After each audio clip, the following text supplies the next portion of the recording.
This is K2 News, the spirit of the Northwest. It had to be said, the Oregon State Highway Division not only had a whale of a problem on its hands, it had a stinking whale of a problem. What to do with one 45-foot, 8-ton whale dead on arrival on the beach near Florence. It had been so long since a whale had washed up in Lane County, nobody could remember how to get rid of one.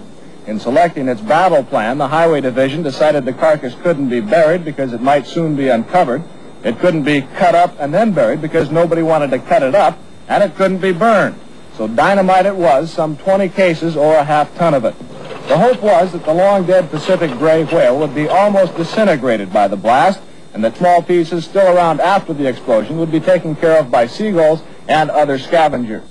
Well, I'm confident that it'll work. The only thing is we're not sure just exactly how much explosives it'll take to disintegrate this thing, so the scavengers, seagulls and crabs and whatnot can clean it up.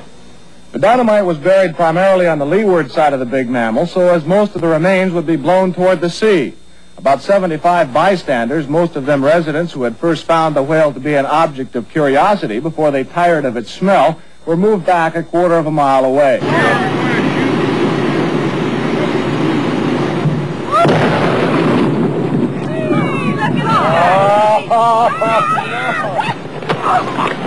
All right, Fred, you can take your hands out of your ears. Here comes pieces of mine. Our camera stopped rolling immediately after the blast. The humor of the entire situation suddenly gave way to a run for survival as huge chunks of whale blubber fell everywhere. A parked car over a quarter of a mile from the blast site was the target of one large chunk. The passenger compartment literally smashed. Fortunately, no human was hit as badly as the car. However, everyone on the scene was covered with small particles of dead whale. As darkness began to set in, the highway crews were back on the beach burying the remains, including a large piece of the carcass which never left the blast site. It might be concluded that should a whale ever wash ashore in Lane County again, those in charge will not only remember what to do, they'll certainly remember what not to do.